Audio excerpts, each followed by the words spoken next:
Principles of the Infinite Way, 5th class, February 28th, 1996.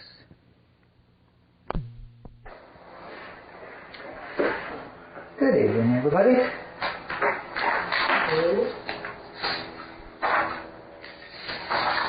Let's move in. Come into the circle.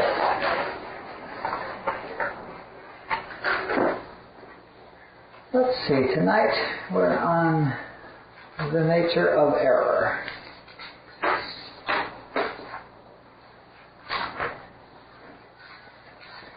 And there are a couple of vocabulary words that need to be set out front in Joel tapes and also in Barbara tapes, but not so much. We hear the word sin. And Barbara, fortunately, did the research and checked out the word that gets translated as sin and discovered that it is the word that they would use to describe an archer whose arrow struck the target wide of the bullseye. So sin in the original texts all meant that word which is translated as sin in the Bible in the original texts meant mistake. And that is the infinite way understanding of sin. It means a mistake based in ignorance. We had bad information and made bad decisions or made a mistake, and that's all it means. So it's become such a loaded word that we have to be careful. It's not a loaded word. Sin just means a mistake. And the other term that comes up a lot, all these terms, carnal mind, universal human mind, devil, Satan, hypnotism, humanhood, universal parent, all these words mean exactly the same thing. And they are not talking about some power or some entity separate and apart from God, which is, the force which brings evil into the world or anything. This is not a power, except apparently in the 3D world. We'll get to that, but this is a nothing. All those words are synonymous, and they also are really what the topic tonight is. They are the source of error in the 3D world.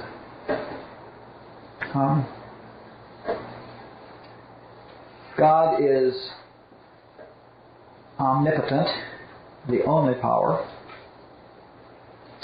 and God is omnipresent everywhere, and God is omniscient, knowing everything. And God is harmonious. The nature of God is harmony. And the nature of God is love. And the nature of God is grace. And the dilemma then is, where does that leave sickness, evil, sin, all these discords that we experience? If God is harmonious, then everything which God created is harmonious. God is the only creator. First chapter Genesis says that everything that was created by God, and it said that God saw everything that was created and said it was good. So everything which was created by God and is harmonious. And if we believe that, if we believe the infinite way principles about the nature of God, then we are forced to the logical conclusion that everything which is unharmonious, disharmonious, was not created. This is the foundation of this whole discussion of error. It's not erroneous things out there, it is our error in perceiving these erroneous appearances. Everything which is not harmonious was not created, because everything that God created is harmonious, and God is everywhere, so there aren't any places that God isn't. And God knows everything, so there's nothing He's unaware of, and God is omnipotent, the only power, so there is no other power to create. There is no other power to sustain.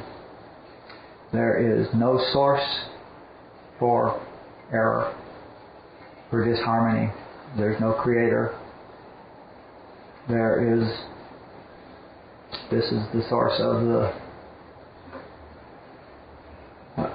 statement that the reality of error is nothingness. It can't be if the previous principles of the infinite way that we've discussed are true. Nonetheless, we experience it. And how is this possible? Error is it's a lot of fun trying to figure out how to, or watch how to say this, figure it out, or to say all this in some sort of a sequential way that seems to have some structure and sense to it. All right. Error is part of the 3D world. Error is, Joel uses the term hypnotism. Error is the result of hypnotism. And that's really a good term. He means hypnotism literally in the same sense that a hypnotist can convince a man on the stage in a hypnotism act that there's a white poodle on the stage. And the man sees the white poodle, and the man, maybe trying to catch the white poodle, maybe in order to catch the white poodle, and he may be running around the stage trying to catch the white poodle, and he sees the white poodle, and he's convinced it's there, and he probably hears it yapping, and he's totally convinced that this is a reality in the 3D world. And in fact, everybody else agrees there's no white poodle there. But this man sees that white poodle as real as he sees any other object that's on the stage. And, where did the poodle come from?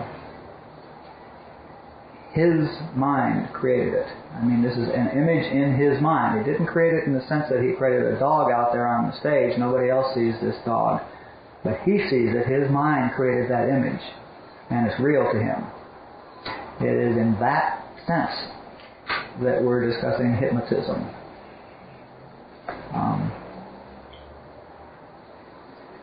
The image I have, and I like to use the word universal human mind, or human mind. That's the word I like. The other terms are universal parent is a really good one, but I think of that as a particular aspect of this. But I think of universal mind or universal human mind or human consciousness is another term I like. There really is only one consciousness, one absolute consciousness, which we are all individualizations of. And the way I see this, and this is just a way that I have constructed in order to think about this, because my little mind likes to be able to think about things. The way I think about this is that in my humanhood, I see things incorrectly, and in your humanhood, you see things incorrectly, and we all are to some extent sharing consciousness. What I believe reinforces what you believe reinforces what I believe, what mankind has believed over the centuries reinforces what the people that are alive today are believing. There is a connectedness, a oneness of the human aspect of consciousness, just as there is a oneness in the consciousness which God is. And we relate to this consciousness, and it infiltrates us. Joel talks, I believe it's Joel, talks about, no, it's not, I don't know if it's Joel or not, somewhere I read about an experiment where on one South Sea island there were monkeys, and they taught these monkeys to wash their food before they ate it. And then they traveled to another island some 30 miles away and found monkeys there washing their food. And the monkeys did not phone each other up. That would be a demonstration of the commonness of monkey consciousness. It's in that sense that I envision it.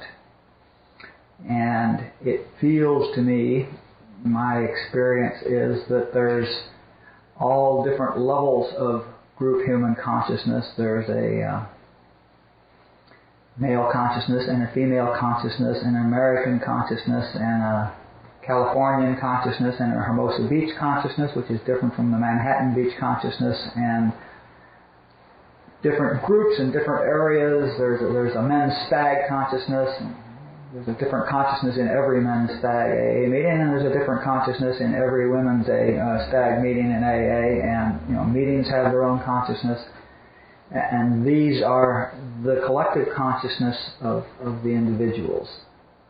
And so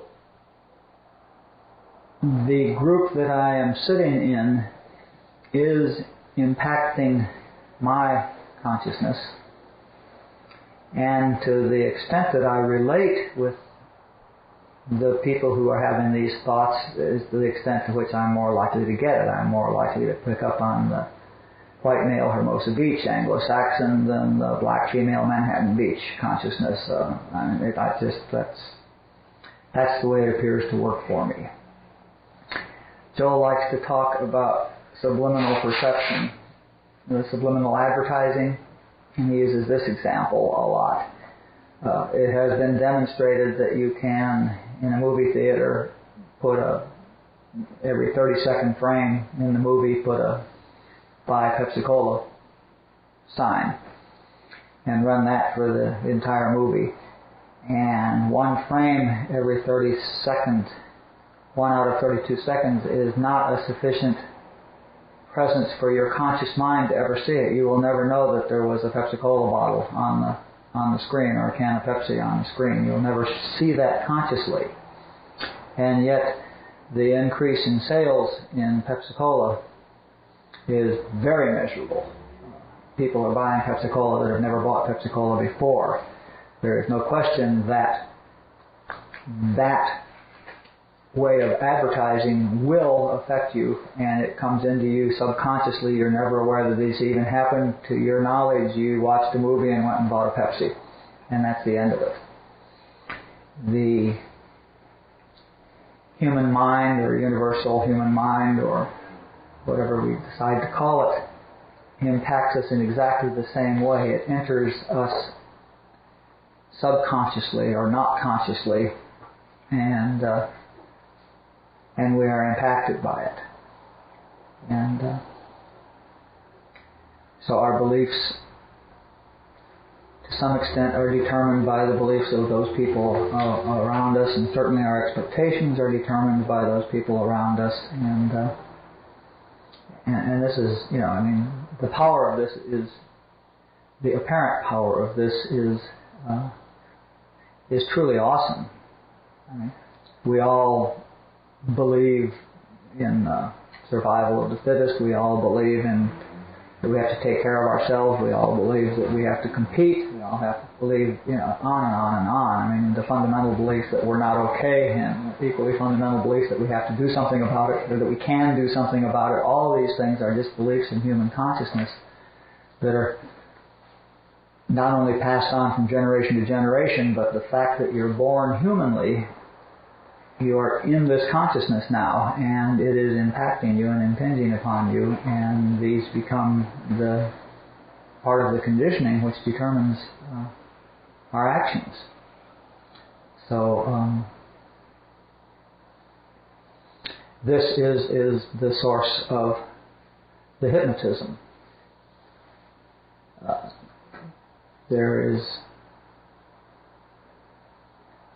God did not create anything that is disharmonious, and yet we see something disharmonious.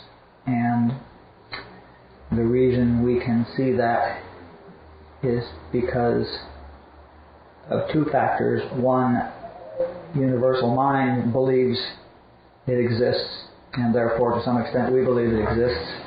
And number two, what we believe, we see. So the universal mind is broadcasting this to us. It's like to a receiver in our heads. It's broadcasting it. We're picking it up, and we're manifesting it. Joel talks about you can wake up in the morning with and feel really just uneasy and not know what it is that you're feeling anxious about, and then you discover later on when you run into the news or read a newspaper or something that some calamity is being reported in the news, and you had the sense of that. Similarly, colds, flu epidemics, things like that. It used to be true that we caught colds from sitting in drafts, because everybody believed we caught colds sitting in drafts, and then people discovered that there are viruses that cause colds, and drafts have no effect on the viruses, and no significant effect on the immune system, and these short-term things. And so sitting in drafts can't cause colds.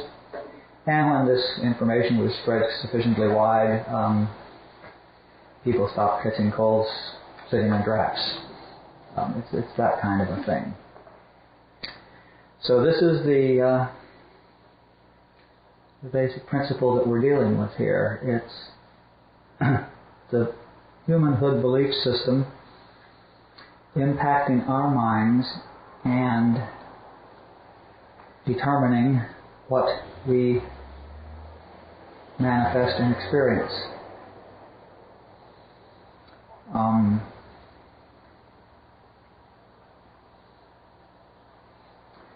Now, this human mind, this human experience, this whole function is strictly a 3D function. It's an appearance, exactly as the white dog on the stage is an appearance. The white dog was manifested by the hypnotized person. It is not anything that God created. It is not anything that God is aware of. It doesn't exist. It's all in our minds. And this is the meaning of the phrase that God is too pure to behold iniquity. And this is the understanding that allows us to understand why there can be discord and things like that apparently in our experience, but nonetheless God created everything, and what He created is harmonious.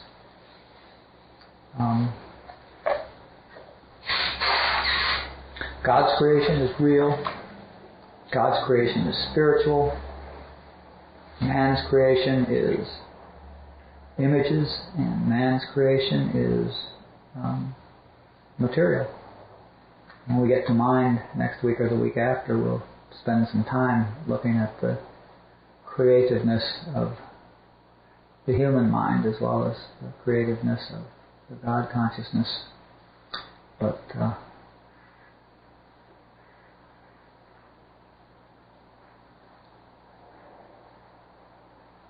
that is the explanation for apparent discord in our experience, and yet a God whose nature is love and harmony, and who is the only power and the only creator.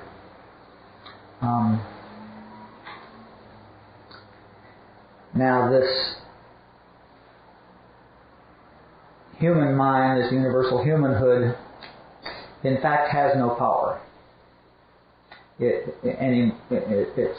purely hypnosis. It does not have the... First of all, let me say it has no power in the sense of creating these things. I mean, the hypnotist did not have the power to create a white poodle. the hypnotized subject's mind had the power to create the appearance of a white poodle. But the hypnotist did not have the power to create a white poodle. So in that sense, first of all, none of this has any power. There is no power to outside of God. There is no power out there which is creating this disharmony and this discord. In fact, it is not created. What is created is the appearance of that, and that appearance is created through the hypnotism.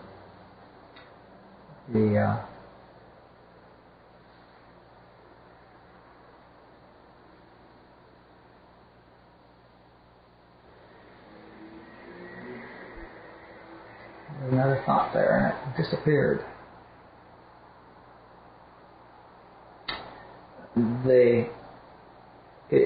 It occurs that the hypnotist had the power to hypnotize the subject, but that also requires the consent of the subject, and it is possible for the subject to refuse to be hypnotized. So even in that sense, the subject, if he believes in the human belief, that's sort of a double-level thing actually, because the subject believes along with the rest of humanity that he can be hypnotized, then he can.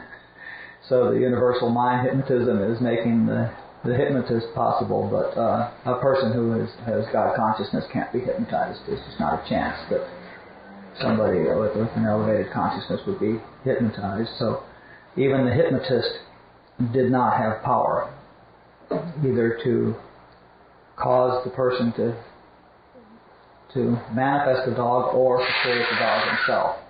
There really was no power there at all, and in fact nothing happened. There was no dog created, nothing happened except an image in a mind. Now this, I don't know, I'll say it now, but we'll get into it in more detail when we talk about the nature of the mind. This ability of the mind to manifest white poodles when hypnotized is the ability of the mind to manifest everything we experience, is what's described in the East as Maya. This is the illusion, this is the grand illusion, this is the nothingness that is Maya. It is the fact that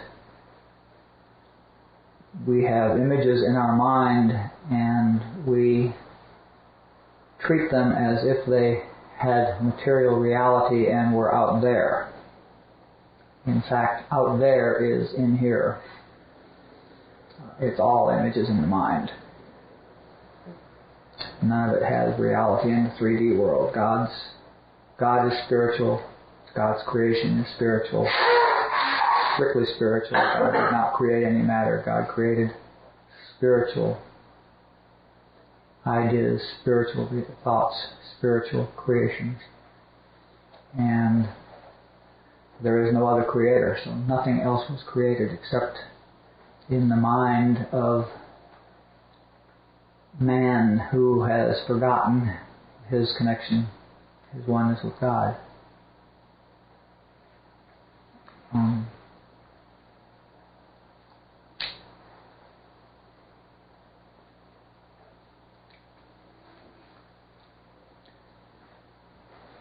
I keep pausing to think whether certain things want to go here. I think I was going to refer back to the funnel with spouts, but I think we'll do that under the nature of mind. I think how it works and all that comes more under the nature of mind. Let's just continue tonight to talk about error and the experience we have of error, just with the understanding that it is the result of human mind or carnal mind.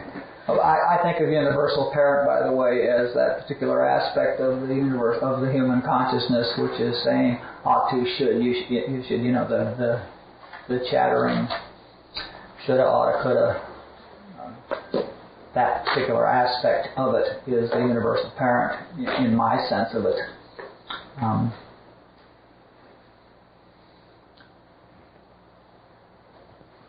So let me get to some of these notes now.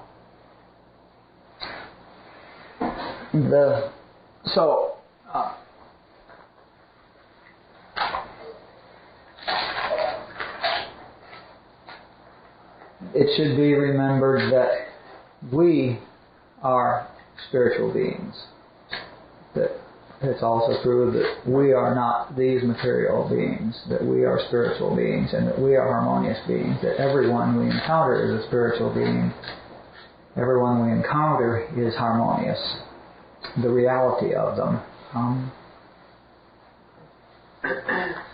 And any disharmony that we see, and I mean, be it apparent sickness, or being malformed, or be it character defects, or be it lack of supply, or be it lack of companionship, any disharmony that we see is an added thing.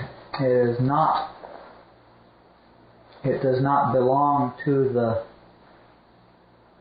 one who is apparently manifesting it. It is not an attribute of them. It is a belief from universal consciousness, human consciousness, which this person has allowed to come into his mind.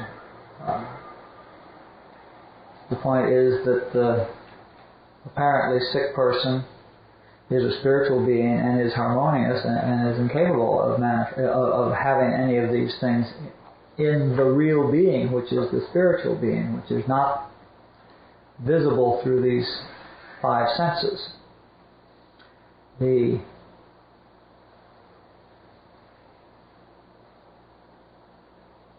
appearance of disease or lack or character defect or any of those things is not of the person, but it is of the universal mind as accepted by the person. And the only error that the person has made with respect to any of this is that they have accepted this into their mind through ignorance.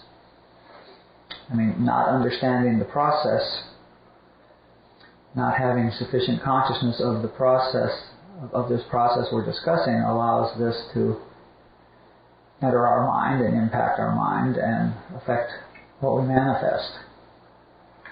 So, there is no blame to the person. Anybody who is manifesting any of these things or experiencing any of these things, it's a direct result of ignorance. And the ignorance is also just because of because that's where we start. We start ignorant and grow more and more aware of our reality, which is the Christ consciousness, the oneness with God. So we make mistakes only because of our ignorance and the fact that we allow these universal beliefs to come into our mind. And as they come into our mind, of course, we now have them as our belief, and so we're adding them to the universal belief and maintaining the good old universal belief.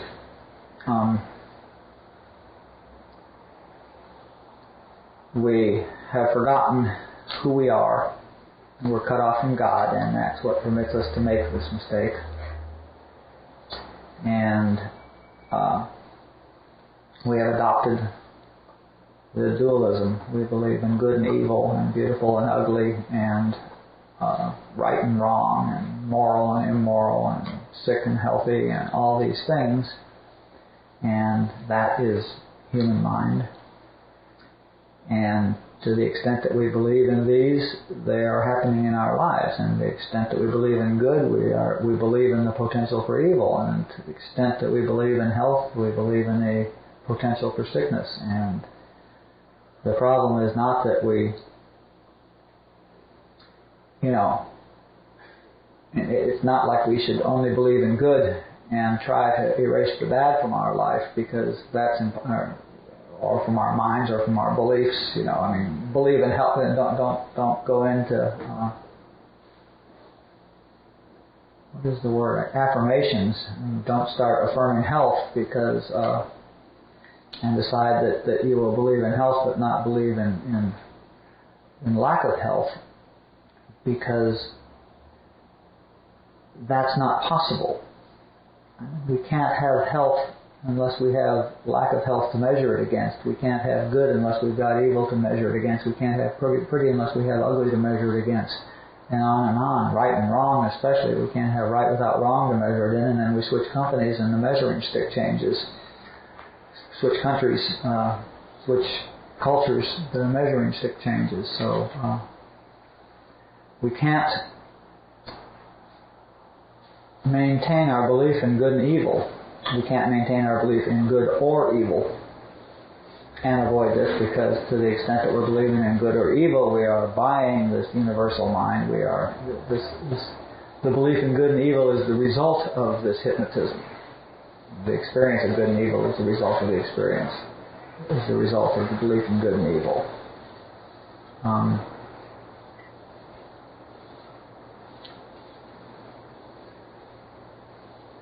We believe in a power other than God.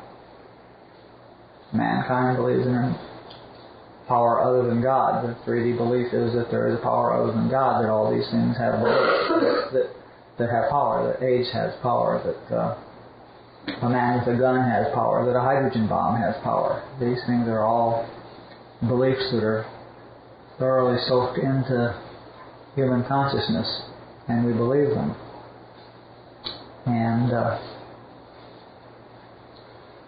these beliefs are all fear-based, and they are, it's all, I don't know whether to say they're fear-based or the source of fear. It's just like human mind causes us to believe in good and evil, reinforces human mind, so all of these beliefs are fear-based and cause us to be fearful, and that's all part of this package. And we can't improve human mind. We can make improvements in our human mind to some extent, and to some extent mental work works. Mental work works.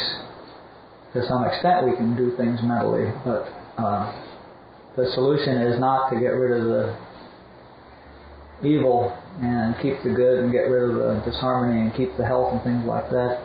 The solution is to drop the entire belief system in good and evil, in the reality of good or evil, of health or unhealth, in any of the 3D concepts. We have to go for the root, not the little individual twigs to get rid of this tree. We don't chop it back one twig at a time. We go for the root, and that is the belief system in good and evil.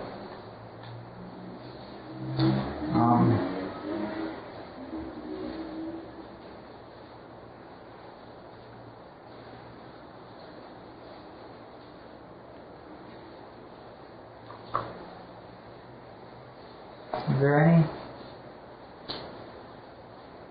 any questions, any discussion? Anybody want to jump in at this point? That's pretty much the foundation of this. That's what it's all about. That's what the dilemma is. That's what the appearance is. That's the 3D experience that we're having. In the 3D world, this hypnotism is a power. It works just like a power. It does affect our minds, and we do manifest, and it's not true that seeing is believing, it's true that believing is seeing. So, is that clear? Is that all the way in? Whenever you're in the 3D, you're hypnotized. Precisely. Yeah, I mean, all materiality is hypnotism. I was doing something interesting today as I was in the 3D and into my anxiety. I was watching it. I mean, there was a part of me that was observing it. Mm-hmm. And rather than resisting it, I was just like observing that. Were you able to not resist it because of the knowledge that it had no reality? Or were you able to was it just a slight step back and you could watch? I mean, who was real? The you that was watching or the you that was doing it? The real was me that was watching it. It was the observer. Okay. But it was, this part of me that's been so ingrained in me, so programmed, and it hurts now. I have a lot of pain from it. I mean, that's certainly the goal. When you are the watcher, when you're in that position where you're watching and you have the awareness that what you're watching is all 3D, that's the point at which you can drop concern about it. That's the point at which you transcend it. That's the transcendental consciousness with respect to that. We never, while wearing a human body, get to the point where we don't see these images. But we can get to the point that we never forget that they are images. And we can also become so transparent ourselves that what we see is the harmony which better reflects the spiritual reality. Although we are still seeing images. We are still seeing, we still see things that still appears to be seen through the five senses. We say it still appears to be matter, but we can arrive at the state where we are always aware of the fact that it is images in mind. And those images cause actual pain in the body if we're believing in those images. If you have a body, the body is one of those images.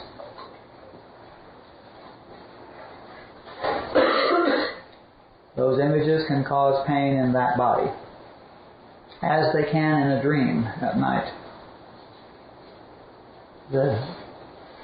In a dream at night, the body in the dream can receive pain from the images in the dream, and hurt, or be sick, or have all sorts of problems. And within the structure of that dream that you're having at night, these things have reality, and they cause pain. And like in termites, the dream of somebody saying, the story that's in there about somebody comes up to you and tells you that you're having a dream, and you say, "Oh no, I'm not. This is real." And he says, and you say, "Look, I can pinch you and it'll hurt." And so the dreamer pinches the guy who's saying in the dream, who's saying this is all a dream, and it hurts the one who's saying this is all a dream. But the point is that it's a dream pinch. Okay? The pinch isn't real either. None of that is real. And the you in the dream is convinced that it's real, and then you wake up. And now I ask you, did it hurt that body? The body that was pinched, did it get hurt?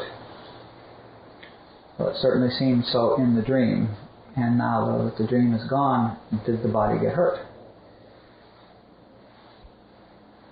We're really talking about illusory in this sense. We're talking about hypnotism in this sense. We're talking about the mind creating the 3D world in this sense. These are not unrelated examples. These are very immediate examples. That dog on the stage is very real to the hypnotized subject on the stage. I have a question. Yes. Speak up a little bit so the tape will get it. Oh, okay. I can't hear when I'm talking like right now. In the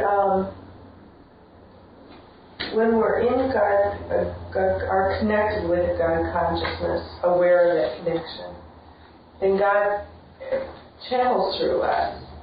And that's what I'm understanding from Joel, and that we are not doing it, God's doing it. But what's the point if it's in the 3D world? What's the point of creating something if it's just nothing really? That is the question that the Advaita Vedantas would ask. That's the question that Robert would ask. And his answer would be, there is no point. But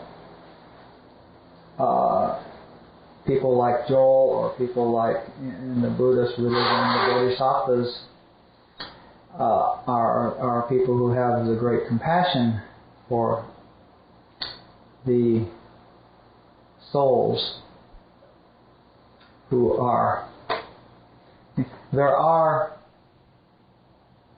God is manifested as individual consciousness, and there is an individual reality for each of these people who are each of these apparent beings in the 3D world. There is a there is a reality. And the words get real funny, because when I say reality, I mean not material. Materiality is the unreal. There is a reality. And this reality is a consciousness in some state of awareness. And the compassion is, and this reality, this individual reality, thinks it's experiencing pain. Now, it thinks so in the dream, but that is what it's doing, and it's doing that in this dream, and while it's in this dream, it's not outside of the dream watching, it's experiencing that as you do at night. So you have a dream at night and it's a nightmare, and you wake up and none of that happened, but your pulse is pounding and it was a bad experience, and you'll go get help if you start having a reoccurring nightmare. It's uncomfortable, and someone with compassion will help you with your nightmare. So there is that, and the other thing, just as an aside, that I would say is that Joel didn't really heal with the goal of improving humanhood. He really healed as a means of demonstrating the principle that the disease wasn't real. It's a teaching mechanism. It's a principle. Joel was demonstrating the non-power of disease. He was demonstrating the power, the power of connectedness with God.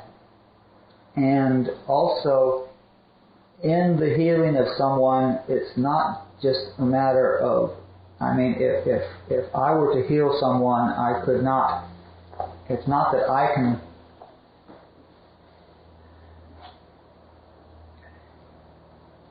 it's not sufficient that I elevate myself sufficiently that I don't see the disease.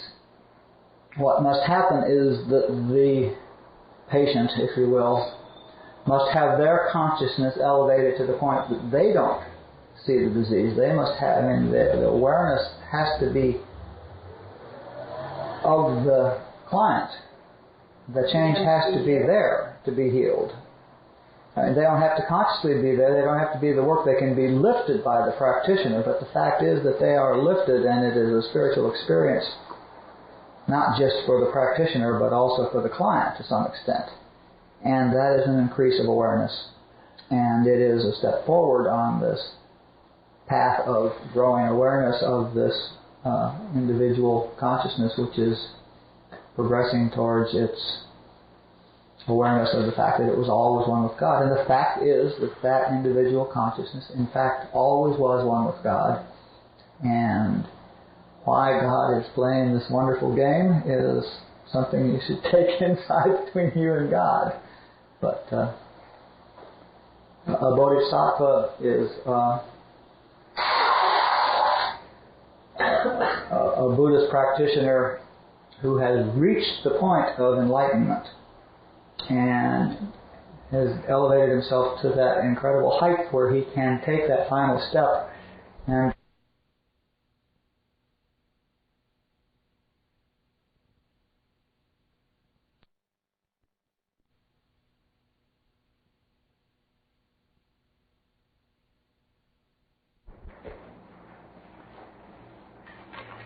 instead of taking that final step and going into permanent samadhi, he makes the vow to not take that final step until every human being has also taken that step.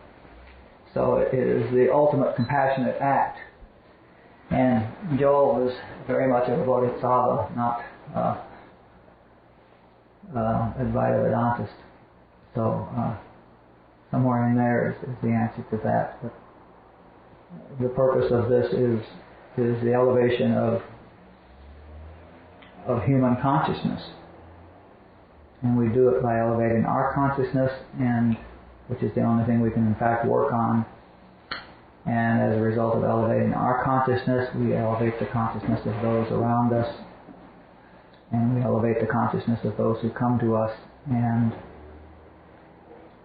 that hopefully is a progression which results in the elevation of human consciousness. And that's the only way that discords are going to be wiped out. They are not going to be solved politically or economically or in any other basis except through the elevation of human consciousness. I love Thich Nhat Hanh's be peace, he says. He doesn't say support peace or work for peace or teach peace or any of these things. He says be peace. And in being peace, you are teaching peace and bringing peace and raising peace. And if a person who is peace walks into a room, the room will be peaceful. And the people who are touched by that peace may walk out and lose the peace, but they will have felt it and they will remember it. So that's what it's all about. And healing work is all a spiritual thing. Spiritual healing is all a spiritual elevation process. I'm gonna stop material at this point. Let's talk this one out as long as we want to, and then we'll go back to the recognition exercise. Yes. You said, and that's what it's all about. In the paper last week, just before I left, I cut out a cartoon where the guy crawls to the top of the mountain to ask the guru what it's all about. And there's a big sign up there. And when he gets there, there's no guru. There's just a sign that says, you put your left foot in, you put your right foot out. You put your left foot in, you turn yourself about, and that's what it's all about. And I just love that. As you were saying that, I saw that image, and I thought, you just do the hokey pokey, and it's like, and as Barbara always says, we're just here for the fun, for God's fun, and there is no why to it. We're just in the dance, and that's what it's all about. I keep getting that song in my head ever since I saw that cartoon. It cracks me up. And for some of us, the dance is to get out when we can. And for some of us, the dance is to be compassionate and try to help others. And for some, the dance is healing. And for some, the dance is whatever. And it's all a part of growing in spiritual awareness. And it's all awareness expanding at some basic level. I mean, either in that it doesn't work and we learn, or in that it does work and we learn. I love, Barbara says somewhere that, the devil is the Christ. The nature of the Christ is to present us with those things which are necessary for us to grow spiritually. And the devil certainly is a fine tool, as are our needles in the script work. It's all tools, it's all opportunities. I love the sentence when I heard it. Barbara said the script is all the evil there is script. The only evil you will ever know is your script. And I will say explicitly that I said that carnal mind, universal mind, human mind, devil, Satan, hypnotism, humanhood, universal parent, all these are synonymous, and I will say that they are synonymous with individual mind. My mind is my devil, my carnal mind, my Satan, my humanhood, my yada yada yada. All of that is my mind. My experience is my mind. It is what I have let into my mind. My devil is my mind. And the good news we'll discuss in the nature of the mind is that we have dominion over our mind. We have, which we may not be exercising, and which is dominion we may have to develop the ability. We can take dominion over our mind, which is to say we can learn to take charge of those things which we allow access to our minds and therefore access to our creativity. And that's the good news. Did anybody play with the first recognition exercise? It says, I recognize that since I was born human, I was born hypnotized, and I have been unaware of it. That has more context this week than it did last week. Perhaps we need to get started on these if we're going to do one a week, because there may not be much more than 6 more classes. So the homework was to play with that, to bring it to mind as often as possible, and when you did think of it, think about what you would do differently if you truly recognized that. If you truly knew that you were born hypnotized and you've been unaware of it, what would you do different? So, did anybody have any good experiences? Did the world present you with bigger and better hypnotism so that you could practice? What happened?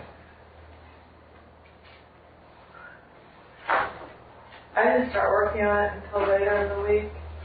And then just this morning I just started writing about it, but I wasn't aware. I didn't bring it into my consciousness. Okay. Is that an acceptable statement to you?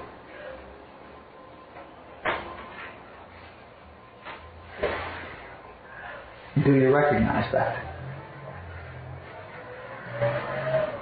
Do we understand what it means that since I was born human, I was born hypnotized and have been unaware of it? Do we see what that means? Do we recognize that? Do we see the ramifications of it? It's very quiet in here. In the course of my study, I accept that statement. Mm-hmm. Until that, though, I didn't. That would have been a foreign concept. Yeah, well, that's the point of all of this, is to say these things explicitly, rather than letting them be sort of referenced here and there.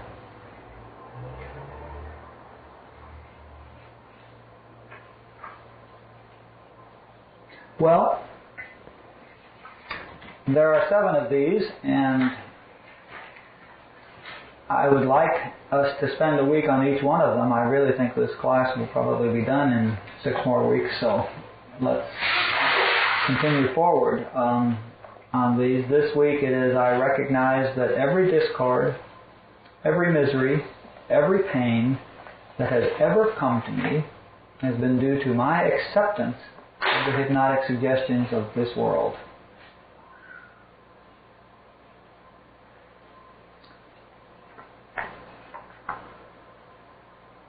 Every discord, every misery, every pain that has ever come to me has been due to my acceptance of the hypnotic suggestions of this world. There's no judgment on this, there's no morality on this, there's no nothing about this. This is just a recognition of ignorance, of personal ignorance. There I was, and I didn't know, and I accepted the hypnotism, and that is the source of all of this. And what that's saying is, I let that into my mind. And my mind is the creative tool. Yes? When you say that, is the suggestion that the consciousness of the individual as God rather than as an individual doesn't feel those things that are coming? In other words, if I were like Robert, I'm thinking he has the physical ramifications of the disease of Parkinson's. He has the occurrence of Parkinson's disease. The occurrence of Parkinson's disease. But he doesn't recognize that, nor does he feel the effects of that in his consciousness because he doesn't have that. Right. So what I first was hearing was that bad things won't happen to you if you don't recognize that they're... It's very confusing. Mm-hmm. Let me talk to that just a little bit. Yeah, Robert appears to have Parkinson's disease. He appears to mumble, etc. Now, Robert is one of those people who I was saying earlier, it's possible to achieve the elevation that you always are aware that this is all hypnotism. He has said explicitly, I see the same things you see. I just always know it's not real. Now, that includes his body. He always knows it's not real. His body is, he has told me, he says, my body is no more my body than your body is my body. So if Robert has Parkinson's disease, he also has health. That's Robert's experience. Now, Robert's body may experience pain in the sense that our body in a dream may experience pain. But Robert is always aware that that's a dream, so it's of no concern to him. And because of that, of course, the extent to which the body experiences pain is greatly diminished. So then, in fact, the realization of this is not that those things will stop happening in this 3D world, it's that the 3D world will be of no consequence. That's part of it. Now, on the other side, Joel, if he were approached by Robert, would remove the disharmony. In 80 or 90% of the people who came to Joel and said, I have Parkinson's disease or tuberculosis or whatever their complaint was, it was removed. And it was removed in the sense that they didn't experience it and nobody else saw it. It removed in the sense that Robert would stop shaking and stop mumbling. Okay? That's what spiritual healing is about. That's what the Infinite Way is all about. That's what Joel did. 135 cases a day for years. 60 letters a day for years. With an 80 or 90% success record.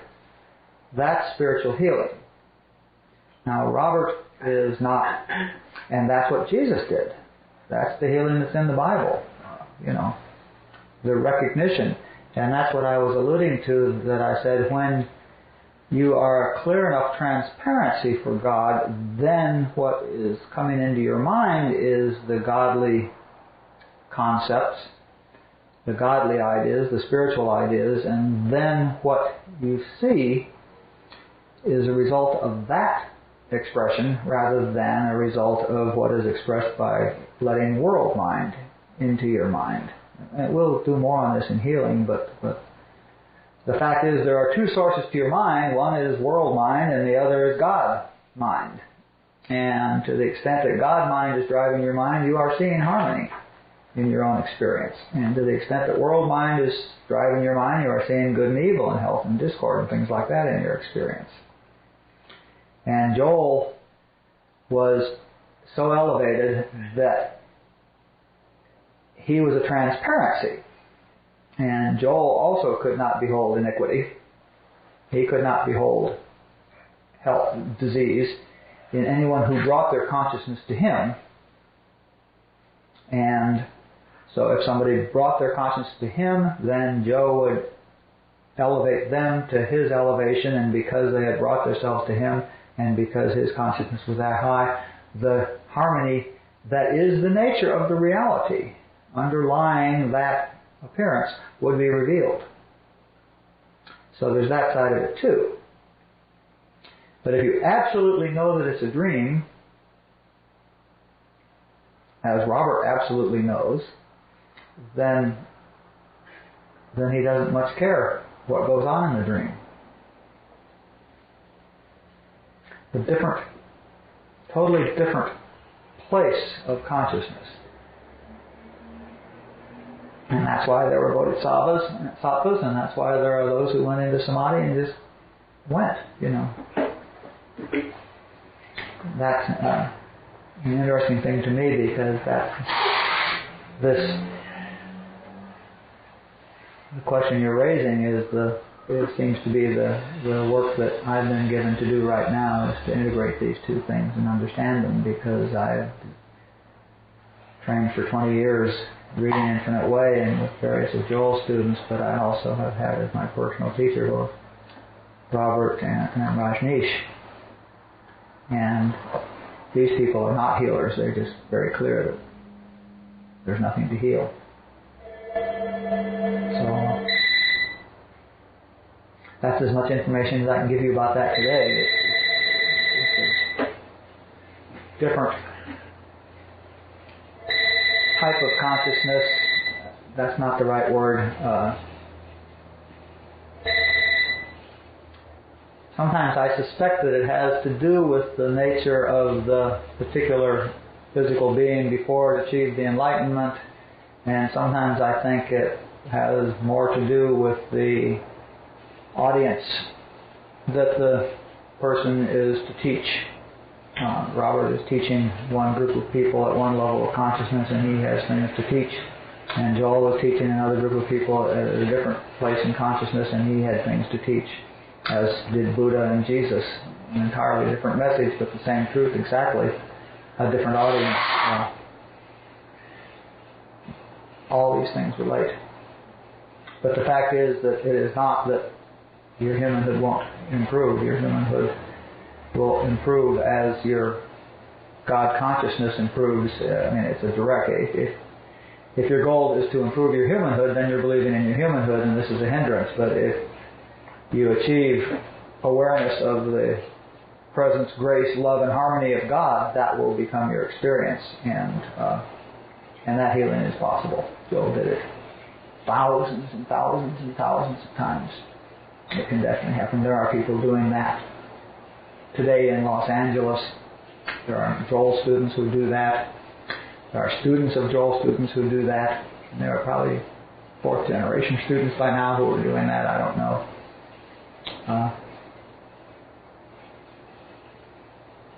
So, quite possible. Okay, so next week do the second one. Wait, I have a question. Yeah. I was thinking about this. Born into humanhood, born into hypnotism. Does it? And my thought was, well, are we all born into the same state of hypnotism, or do we have a certain level of awareness that we brought from the previous life into this life as a child, and so some people are able to recognize that it's just hypnotism even as a child? Like how some of us, it seems like, have challenges come more quickly. Mm-hmm. It's real clear that the amount of work we've done in previous lives has an effect on how long it takes us to see through the hypnotism and to what extent we see through it. I mean, most people will never have a clue that there is such a thing as hypnotism in this lifetime. As some of us will arrive at varying levels of understanding. Robert, when he was 14, had it totally, permanently, irrevocably resolved in one experience. This is clearly a state of a comment on the state of awareness that was brought into incarnation, the consciousness that took on the body. Jesus, obviously, had probably done all the work in the previous life and took on a body explicitly to bring that message because it was appropriate at that time in that area to bring that level of consciousness here. That's what I was thinking, was that even that we choose certain parents to read our scripts to get those experiences even more quickly. I was looking at Teresa's little boy yesterday, holding him on my lap, this brand new little boy. He was 1 day old, and I'm looking at this little boy, and I'm sitting there just absolutely aware, that there are no new consciousnesses, just new bodies, and, sitting there just wondering who's in there. Because the consciousness is not 1 day old. The little baby was, but that one's going to be a trip. My daughter, when she was 2.5 years old, my youngest daughter, she said to me, Mommy, she's just like this, she goes, Mommy, it seems like my whole life has been a dream. Bingo. She was how old? 2.5. She probably still remembered. The erasing probably wasn't quite complete. Yeah, and I thought I've never forgotten that. Is that because she was just feeling, this is such a struggle. Mm-hmm. It's just like just a dream. Yep. And she says my whole life. She wrote my whole life. Mm-hmm. Yeah. And the 10,000 before it. Wow. That's okay, let's get quiet for a few minutes and let's just soak in